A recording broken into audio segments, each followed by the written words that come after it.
सभी भक्तजन माताओं, बहनों और भाइयों को मेरा हृदय से कोटि कोटि प्रणाम और नवरात्रि की मंगलमयी शुभकामनाएं।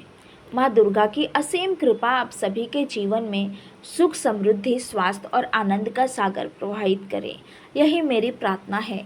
नवरात्रि का यह पावन पर्व केवल व्रत, उपवास और पूजा का समय नहीं है, बल्कि यह आत्मशुद्धि, भक्ति और शक्ति की उपासना का महान अवसर है। इन 9 दिनों में हम माता दुर्गा के 9 दिव्य स्वरूपों की आराधना करते हैं और हर दिन हमें एक नई ऊर्जा, नई प्रेरणा और जीवन में आगे बढ़ने की शक्ति प्रदान करता है। इसी नवरात्रि के समय कन्या पूजन का विशेष महत्व है, क्योंकि कन्या केवल एक बालिका नहीं बल्कि स्वयं माँ दुर्गा का जीवन स्वरूप है। जब हम कन्या पूजन करते हैं तो मानो हम स्वयं देवी माँ की पूजा कर रहे होते हैं, और जब कन्या के चरणों को प्रणाम करते हैं तो ऐसा माना जाता है कि हम देवी के चरणों में शीश नवाते हैं। कहा जाता है कि जहाँ कन्याओं का आदर होता है वहाँ माँ दुर्गा का वास होता है।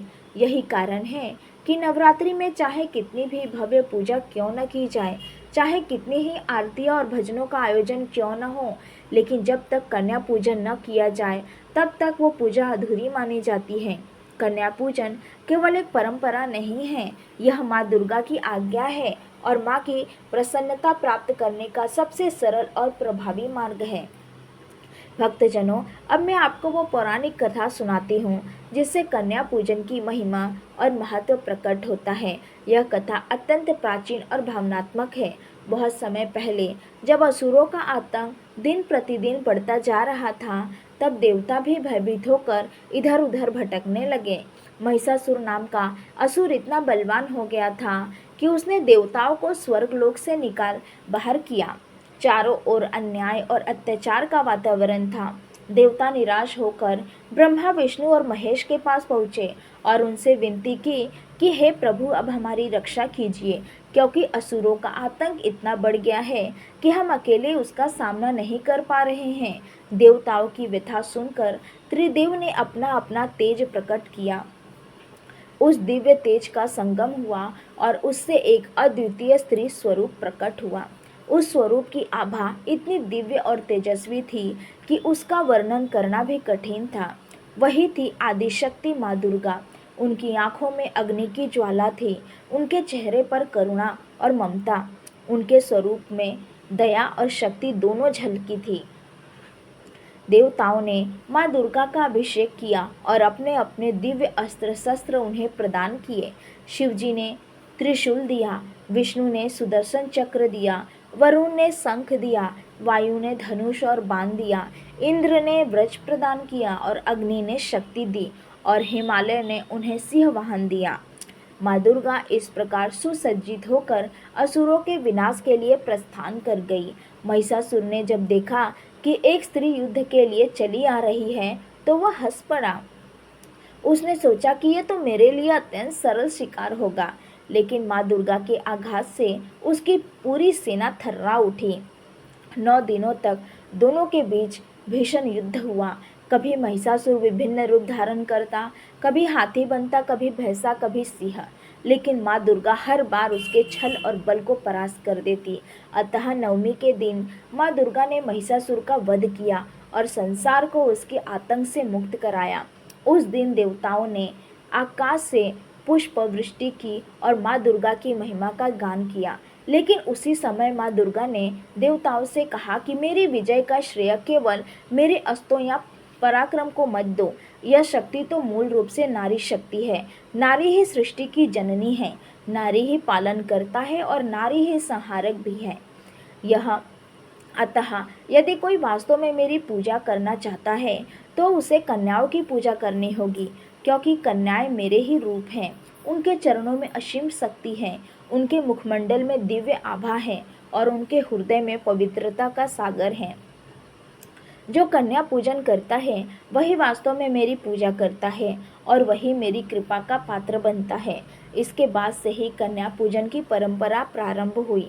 भक्तजनों, कन्या पूजन केवल एक धार्मिक रीति रिवाज नहीं बल्कि एक गहरा संदेश है। यह हमें स्मरण कराता है कि नारी का सम्मान करना ही शक्ति की पूजा करना है। जब हम कन्याओं को आदर देते हैं तो यह केवल पूजा का हिस्सा नहीं बल्कि नारी के प्रति श्रद्धा का भाव है। यह भी कहा गया है कि यदि कोई भक्त पूरे नवरात्रि का व्रत रखे, उपवास करे, दिन रात मंत्र जाप करे, लेकिन यदि यह अंत में कन्या पूजन नहीं करता तो उसकी सारी साधना अधूरी रह जाती है। अब मैं आपको एक और प्रसंग सुनाती हूँ। एक बार राजा सुधन्वा ने नवरात्रि का व्रत किया। उन्होंने बड़ी श्रद्धा से 9 दिनों तक उपवास रखा। नवमी के दिन उन्होंने 9 कन्याओं को बुलाकर उनका पूजन किया। उन्होंने उनके चरण धोए, उन्हें आसन दिया, तिलक लगाया और बड़े प्रेम से भोजन कराया। जब वे कन्याएं प्रसन्न होकर लौटने लगी तो उनमें से एक कन्या ने मुस्कुराकर कहा, राजन, तुमने सच्चे भाव से हमारा पूजन किया। तुम्हारे राज्य में अब कभी अन्न और जल की कमी नहीं होगी। तुम्हारे प्रजाजन सदा सुखी रहेंगे और तुम्हारे वंश का विस्तार होगा। यह कहकर वह कन्या अचानक अदृश्य हो गई। सबने समझा कि वह स्वयं माँ दुर्गा थी जो कन्या रूप में आई थी। यह प्रसंग यह सिद्ध करता है कि कन्या पूजन वास्तव में देवी की प्रत्यक्ष आराधना है। अब भक्तजनों में आपको कन्या पूजन की विधि विस्तार से बताती हूँ।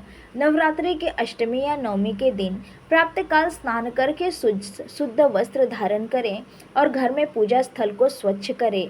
माँ दुर्गा की प्रतिमा या चित्र स्थापित करें और उसके समीप 9 कन्याओं को आमंत्रित कर बिठाएं।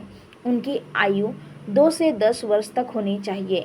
9 कन्याओं के साथ एक छोटे बालक को भी आमंत्रित किया जाता है जिसे लंगूरा कहते हैं, क्योंकि वह हनुमान जी का प्रतीक माना जाता है।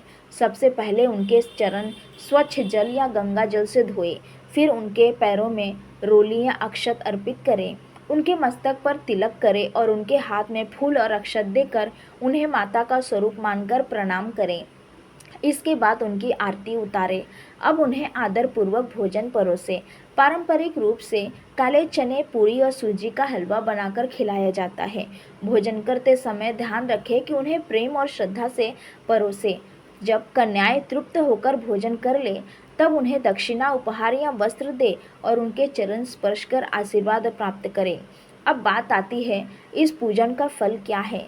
शास्त्रों में कहा गया है कि कन्या पूजन करने वाले भक्त के घर में कभी दरिद्रता नहीं आती। माँ दुर्गा उसके परिवार को सभी रोग, शोक और संकटों से दूर रखती है। कन्या पूजन करने से भक्त की सभी मनोकामनाएं पूर्ण होती है। यदि कोई संतान सुख की कामना करता है तो उसे संतान प्राप्त होती है। यदि कोई धन धान्य की इच्छा करता है तो उसके घर में अन्न समृद्धि का भंडार भर जाता है। और यदि कोई केवल माँ की कृपा चाहता है तो माँ उसका जीवन आनंद और शांति से परिपूर्ण कर देती है। भक्तजनों, कन्या पूजन केवल एक दिन का कर्म नहीं होना चाहिए। हमें हर कन्या, हर नारी में माँ दुर्गा का स्वरूप देखना चाहिए। नारी का सम्मान करना ही माँ की आराधना करना है। यदि हम सचमुच माँ दुर्गा की कृपा पाना चाहते हैं तो हमें समाज में नारी को सम्मान की दृष्टि से देखना होगा। यही माँ दुर्गा का वास्तविक संदेश है।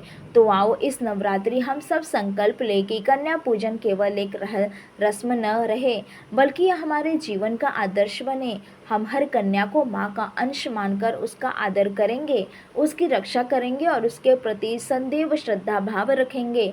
यही श्रद्धा भक्ति है, यही माँ दुर्गा की पूजा है।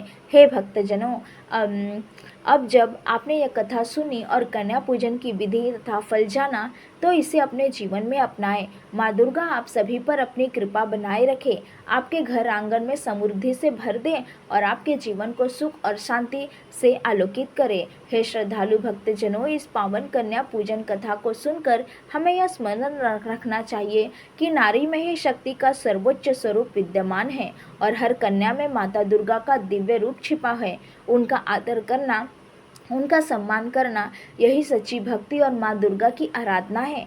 आज आपने अपने हृदय और श्रद्धा से कन्या पूजन की महिमा को जाना, उनकी सेवा की और व्रत की पवित्र विधि सीखी। आइए इस महानवमी पर अपने व्रत को पूर्ण करें, कन्याओं का सम्मान करें और माँ दुर्गा से प्रार्थना करें कि वे हमारे जीवन में प्रेम, शांति, समृद्धि और असीम कृपा से भर दे।